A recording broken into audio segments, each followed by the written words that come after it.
El Ministerio Apostólico de Enseñanza y Predicación Rema Internacional presenta hoy al Reverendo Fernando García Sotomayor con la proclamación de las buenas nuevas de Dios para tu vida. El mensaje de ayer, el mensaje de hoy y el mensaje para la eternidad a los que tienen hambre y sed de la palabra de Dios. Un querigma de Dios para el que oiga, el que tiene oídos para oír.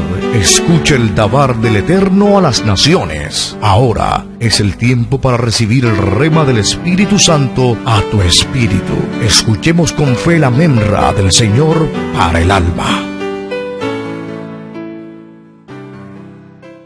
Libro de los Hechos, capítulo 11 y el versículo 26.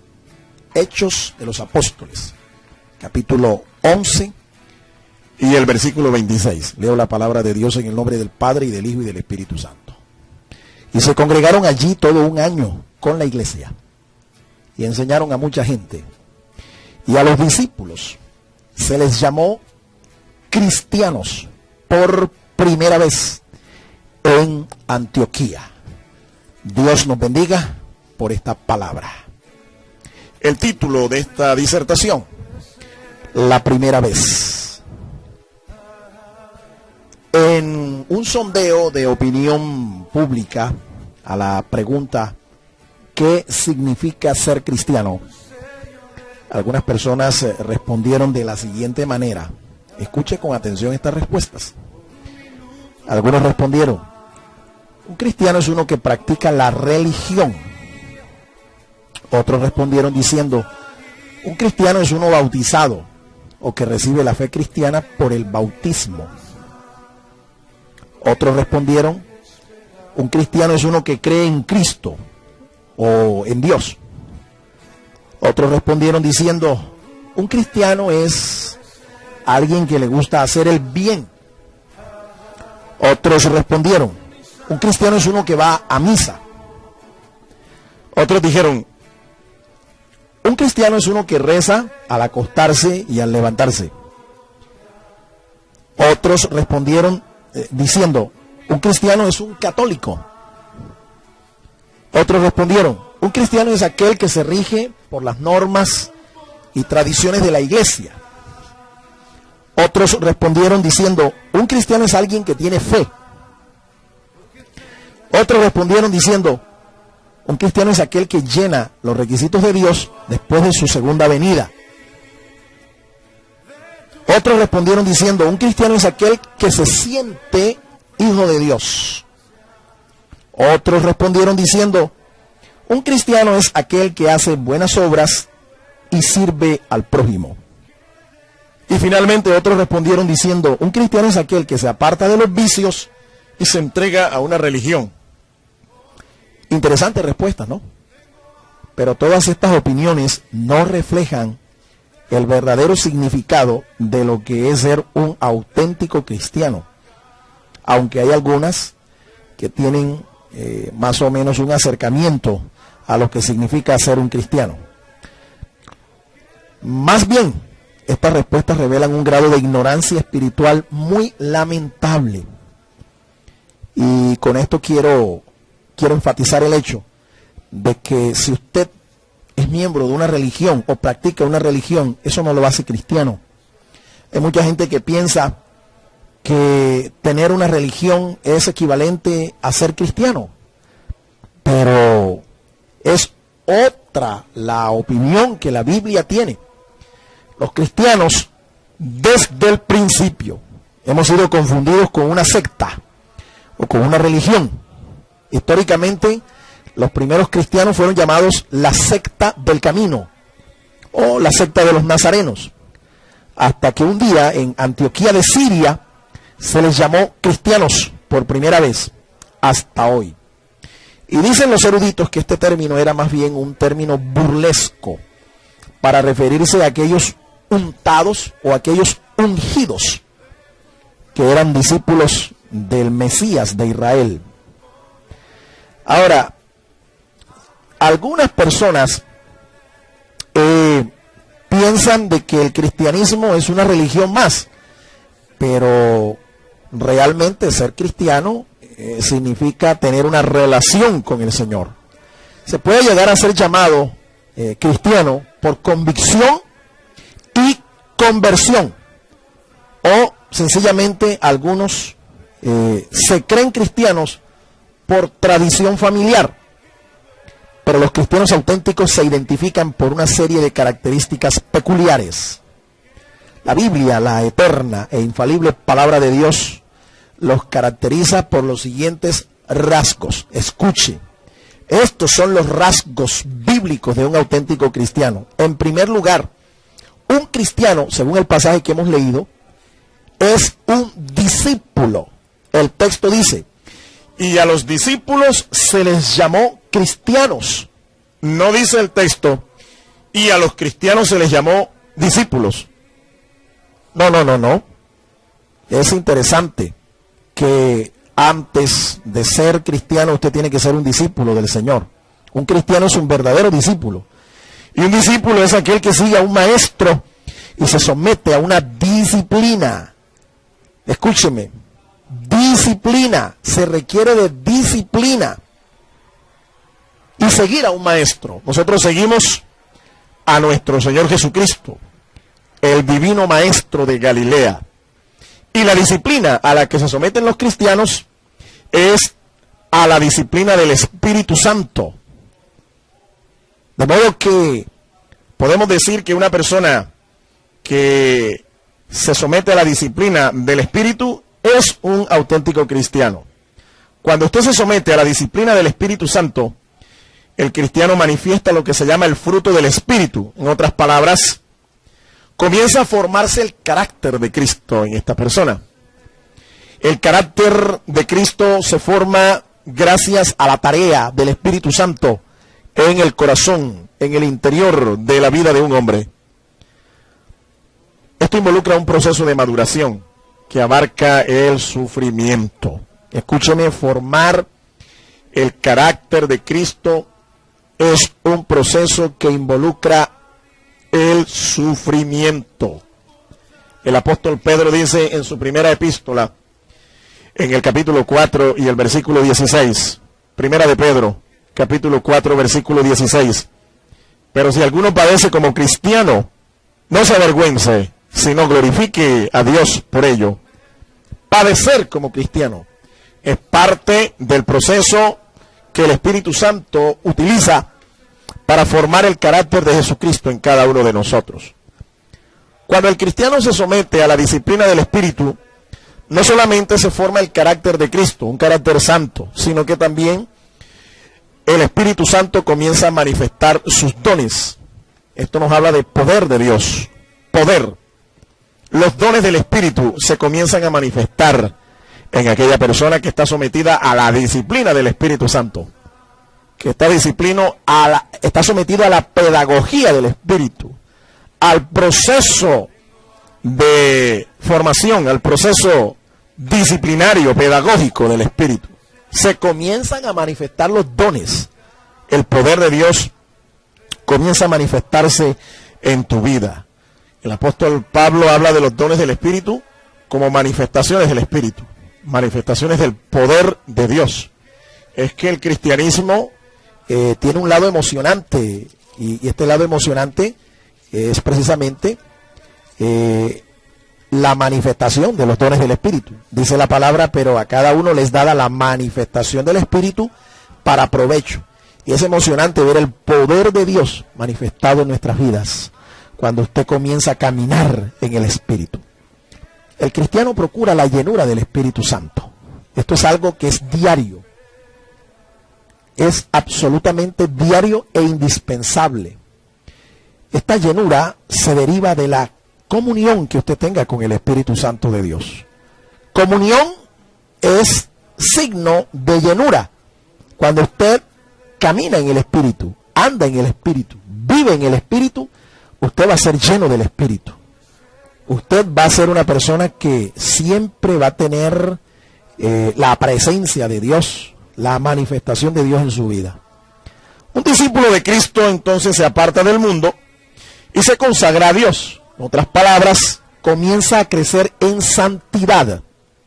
Y escúcheme, solo los que son santos son verdaderamente productivos.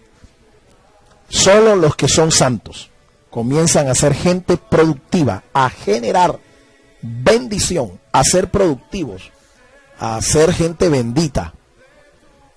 Un discípulo de Cristo que se aparta del mundo y se consagra para Dios. Ese es el verdadero crecimiento en santidad, el apartarse del mundo y el consagrarse a Dios. Y ahí entonces el primer rasgo de un verdadero cristiano. Un cristiano es un discípulo. Segundo, un cristiano es miembro de una iglesia local y se congrega regularmente con ella. En la carta a los Hebreos dice en el capítulo 10 y el versículo 25. Este es un pasaje que es muy conocido de todos los que son cristianos.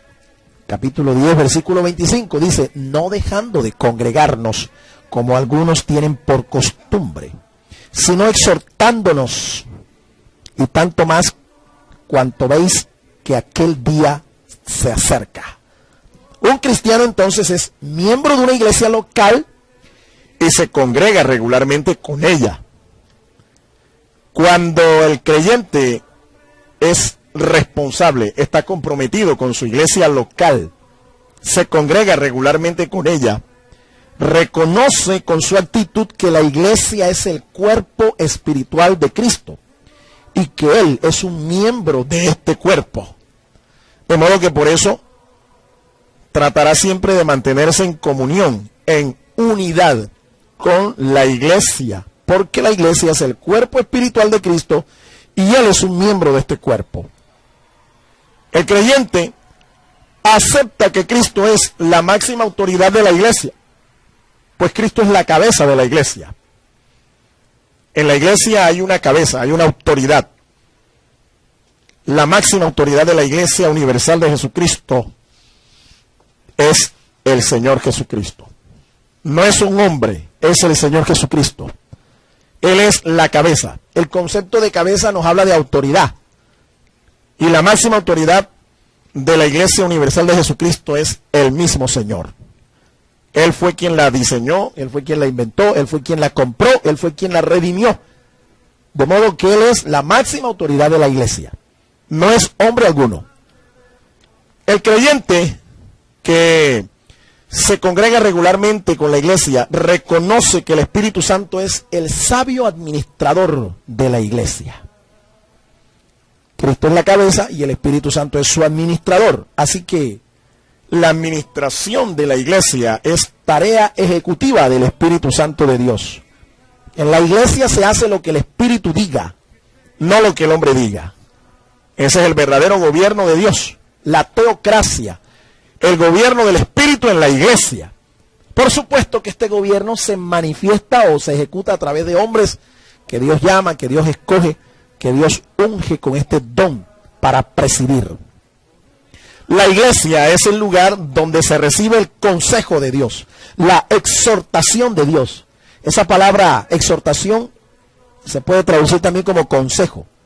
El consejo en términos generales abarca lo que es el adoctrinamiento en la palabra de Dios, el consejo de Dios.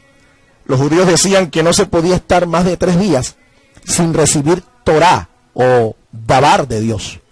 La palabra dabar es una palabra hebrea que se traduce palabra, el estudio, la proclamación de la palabra de Dios.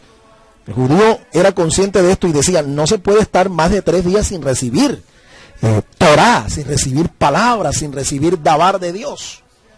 Yo veo que hay gente que van a la iglesia cada 7 días.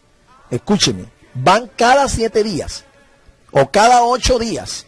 Son los llamados cristianos cadochos, cada 8 días en la iglesia. Y pretenden así crecer espiritualmente, y pretenden así ser llenos del Espíritu, y pretenden así madurar espiritualmente. Eso es imposible, mi amado hermano.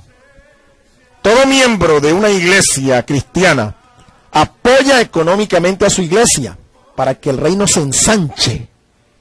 Escúcheme, se cuenta la anécdota de 2 billetes, un billete de 20 y uno de 50, que se encontraron en las arcas, en el alfolí de una iglesia evangélica. Y estos 2 billetes se encontraron y comenzó el billete de 50 a decirle al de 20, cuántas travesías había hecho y en todos los lugares donde había estado. El billete de 50,000 había estado en la Casa Blanca, en la Casa de Nariño, en los mejores casinos de Las Vegas en los Estados Unidos, en la Casa de la Unión Europea, en las Naciones Unidas. Había estado en todas partes, los lugares más lujosos, más prestigiosos del mundo. Pero el billete de 20 estaba callado. Estaba callado y no decía nada. Hasta que el billete de 50 le pregunta, y dime una cosa, ¿y tú dónde has estado? Y aquel billete de 20 callado no quería decir. Y nuevamente el billete de 50 le pregunta, pero dime, por favor, ¿dónde has estado? Cuéntame, ya yo te he dicho dónde he estado. ¿Dónde tú más has estado? Y el billete de 20 le responde, en las iglesias evangélicas, en las tesorerías de las iglesias evangélicas. La pregunta para usted, mi estimado hermano, que está escuchando esta disertación. Tendremos que orar para que los billetes de 50 se conviertan al Señor y vengan a la iglesia. O más bien hay que orar para que los creyentes comiencen a comprometerse económicamente con sus iglesias para que el reino se ensanche. Yo sospecho que muchos cuando van a ofrendar, cuando van a pagar sus diezmos, no son capaces de echar un billete de 50. Reprenden al diablo por eso. Pero en la iglesia se requiere el compromiso de cada miembro para cumplir los proyectos de evangelismo y de extensión del reino aquí en la tierra. Mi estimado hermano, la iglesia no es una institución humana, ni tampoco una institución religiosa o política. La iglesia es un organismo celestial. Un organismo celestial. El tercer rasgo de un verdadero cristiano. Un cristiano es alguien que enseña la palabra de Dios. El texto dice, y enseñaban a mucha gente. El cristiano que enseña la Biblia debe prepararse para trazarla bien. El apóstol Pablo le escribe en su primera carta a su hijo ministerial, Timoteo, y dice así, en el capítulo 2 y el versículo número 15, repito, primera carta a Timoteo, capítulo 2 y el versículo 15, dice, procura con diligencia presentarte a Dios aprobado, como obrero que no tiene de qué avergonzarse, que traza bien la palabra de verdad. Segunda Timoteo 2:15, corrijo allí. Procura con diligencia. Escúcheme, un cristiano es alguien que enseña la Biblia, pero para enseñar la Biblia hay que prepararse, para trazarla bien. Para eso hay que aprender reglas hermenéuticas, reglas homiléticas, para que usted trace, enseñe, predique la palabra de Dios con excelencia. Algunos creen que esto es pura unción, y yo los veo más bien inclinados a un fanatismo legalista, porque piensan de que no necesitan estudiar, porque a ellos les enseña solo el Espíritu de Dios y la unción es lo único que requieren. Déjeme decirle que todos estos ungidos, entre comillas, terminan mal, terminan avergonzados, terminan destruidos, porque no es solo la unción, se requiere también conocimiento, entrenamiento, preparación para trazar bien la palabra de Dios. Por eso creamos instituciones de instrucción, de entrenamiento, de capacitación bíblico, teológico y ministerial. Por eso el Señor ha constituido maestros para que nos enseñen, porque el cristiano tiene que saber enseñar la palabra de Dios. Escúcheme, no se trata solamente de hablar de Jesucristo y hablar cualquier cosa. No basta con decirle a la gente Cristo salva, sana y viene pronto y bautiza con Espíritu Santo y fuego. No, hoy a la gente hay que explicarle. El cristiano tiene que saber defender su posición de fe. El cristiano tiene que saber hacer apología de su fe. Y para esto hay que entrenarse, para esto hay que estudiar, para esto hay que pagar un precio. Un maestro de la palabra debe enseñar la palabra sin torceduras, ni tradiciones, ni añadiduras. Por eso debe saber interpretarla correctamente. En el libro del profeta Jeremías, en el capítulo 23, el profeta inspirado de Dios hace una pregunta escalofriante. Dice así, Jeremías capítulo 23 y el versículo 28. el profeta que tuviera un sueño, cuenta el sueño. Y aquel a quien fuere mi palabra, cuente mi palabra verdadera. Y pregunta al Espíritu Santo, ¿qué tiene que ver la paja con el trigo? Dice Jehová. Escúcheme, hay gente que en su boca lo que tiene es pura paja, no palabra de Dios, no rema de Dios, no el dabar de Dios. Tienen es pura paja, y la paja no alimenta a nadie. La paja nada más sirve es para hacer fuego. Para eso es que sirve. Entonces por eso usted ve que hay predicadores que son es puro fuego, son unos fogones andantes, pero no edifican a nadie. Antes, por el contrario, lo que hacen es quemar a la gente. Y finalmente se queman ellos mismos, como la paja. Pero quien tiene palabra, tiene consejo de Dios, tiene exhortación de Dios, edifica, exhorta, consuela, anima, instruye. Por eso es que el maestro debe entrenarse para enseñar la palabra sin torceduras, ni tradiciones, ni añadiduras. Bendito y alabado sea el nombre del Señor. Ahora, esta es una forma de enseñar, pero hay otra forma que también es efectiva. El cristiano enseña también con su vida, con su conducta, con su testimonio público. Dice el apóstol Pablo, escribiendo también a Timoteo, en el capítulo 3 de su primera carta, y el versículo número 7. También es necesario que tenga buen testimonio de los de afuera, para que no caiga en descrédito y en lazo del diablo. Buen testimonio de los de afuera, es decir, de los que no son de Jesucristo. Escúchame, el testimonio es la mejor predicación, el testimonio público. Tu conducta para con la gente que no es cristiana, tu conducta para con los que están fuera de los caminos del Señor. Esta es la mejor y más efectiva predicación. Es más, predica más alto el testimonio que cualquier sermón o predicación que usted pueda dar. La gente cree más en el Señor es cuando te ve a ti actuando correctamente, como un verdadero hijo de Dios, no como un hijo del diablo. El cuarto rasgo que identifica a un verdadero cristiano es el siguiente. El cristiano es uno que ha nacido de nuevo por Dios y para Dios. Repito esa verdad. Cristiano es aquel que ha nacido de nuevo por Dios y para Dios. Hay una célebre conversación entre Jesús y un maestro de los fariseos llamado Nicodemo. En el Evangelio de Juan capítulo 3, dice el versículo 3, respondió Jesús y le dijo, de cierto te digo, que el que no naciere de nuevo no puede ver el reino de Dios. Y dice también el versículo 5 de este mismo capítulo 3 del Evangelio de Juan. Respondió Jesús, de cierto te digo, que el que no naciere de agua y del Espíritu no puede entrar en el reino de Dios. Nacer del agua, nacer del Espíritu. Este es un nacimiento espiritual, un nuevo nacimiento, una regeneración, y es obra del Espíritu de Dios. El que es nacido del Espíritu es nacido de Dios. Ahora, realmente es una combinación. El milagro más grande que se puede dar en la vida de un ser humano es nacer de nuevo, nacer para Dios y nacer por el poder de Dios.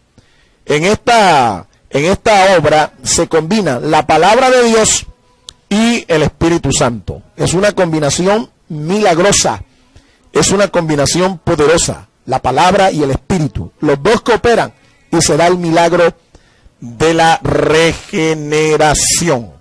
Es una regeneración moral, es una regeneración espiritual. El apóstol Pedro se refiere a este evento maravilloso en la vida de un ser humano, cuando dice en su primera carta, en el capítulo 1 y el versículo 23, siendo renacidos, no de simiente corruptible, sino de incorruptible, por la palabra de Dios que vive y permanece para siempre. Escúcheme, somos renacidos por el poder del Espíritu Santo y el poder de la palabra de Dios. Por eso, realmente, para ser cristiano se necesita de un milagro, el milagro del nuevo nacimiento. La pregunta para usted es si usted verdaderamente ha nacido de Dios y por el poder de Dios. Algunos me dirán, ya yo soy bautizado. quiero decirle que el bautismo no salva. El bautismo no salva. El bautismo es sencillamente un testimonio público de una renovación o de un cambio interior. Sin embargo, los que son salvos se bautizan. Pero no necesariamente todos los bautizados son salvos. Lo que sí te puedo asegurar es que si has nacido de nuevo, eres salvo y entrarás al reino de Dios. Y quiero concluir en esta hora. Antiguamente, en los tiempos del Imperio Romano, el cristianismo fue duramente perseguido. Hombres crueles y sanguinarios quemaban, torturaban y asesinaban a cualquiera que se confesaba como un seguidor de Jesucristo. Hoy en día cualquiera dice ser cristiano, sin tener en cuenta lo que esto significa para Dios. Pero ser cristiano es algo más que una mera confesión de labios sin sentido ni comprensión alguna. Los verdaderos cristianos tienen un distintivo espiritual puesto por Dios para identificarlos como su propiedad privada, como su especial tesoro, como su pueblo santo. Y nada ni nadie falsificará o violará este sello. ¿Sabes cuál es ese sello? ¿Sabes cuál es ese distintivo? El Espíritu Santo de Dios. Porque el apóstol Pablo declara que todos los que son de Jesucristo son guiados por el Espíritu Santo, están sellados con el Espíritu Santo y son templo del Espíritu Santo. Alabado sea el nombre de Dios. En los comienzos del siglo II, los cristianos fueron descritos por un orador ateniense llamado Aristides y los describió de esta manera. Aristides dijo: los cristianos conocen a Dios y confían en Él. Perdonan a aquellos que los oprimen y los hacen sus amigos. Sus esposas conservan la pureza del matrimonio y sus hijas son castas. Se aman unos a otros, no se niegan a ayudar a las viudas, obedecen al Mesías y a sus mandamientos. Todas las mañanas alaban a Dios y le dan gracias por su bondad. ¡Qué descripción tan maravillosa! Y Aristides vio eso y lo testificó. Y Aristides no era cristiano, pero podía ver el testimonio de estos auténticos cristianos. Era patente. La pregunta para usted es si esta descripción se ajusta a su carácter y a su conducta. Pues si usted no tiene estos rasgos, entonces necesita un encuentro personal con Jesucristo para que Él le permita tomar el control de su vida y Jesucristo sea el que guíe el timón de su destino, de su futuro, para que Él coloque su Espíritu Santo en ti. Solo entonces serás un auténtico cristiano. Y si tú quieres hacerlo, quieres recibir a Cristo ahora en tu corazón, para ser cristiano, el primer paso que hay que dar es ese: confesarlo de corazón, recibirlo en el corazón como el único y suficiente Salvador. Si esta es tu decisión, repite conmigo esta oración de fe. Repita junto conmigo: Señor Jesús, yo te recibo ahora como mi único y verdadero Salvador. Te pido que perdones mis pecados, que me laves con tu sangre preciosa, que escribas mi nombre en el libro de la vida. Yo confieso que tú eres el Hijo de Dios. Confieso, Señor, que tú viniste por salvarme a mí. Te pido que me selles con tu Espíritu. Te pido, Señor, que me enseñes a amarte y a seguirte desde ahora y para siempre. Gracias porque ahora soy salvo, ahora soy un verdadero cristiano, ahora soy un hijo de Dios por la fe.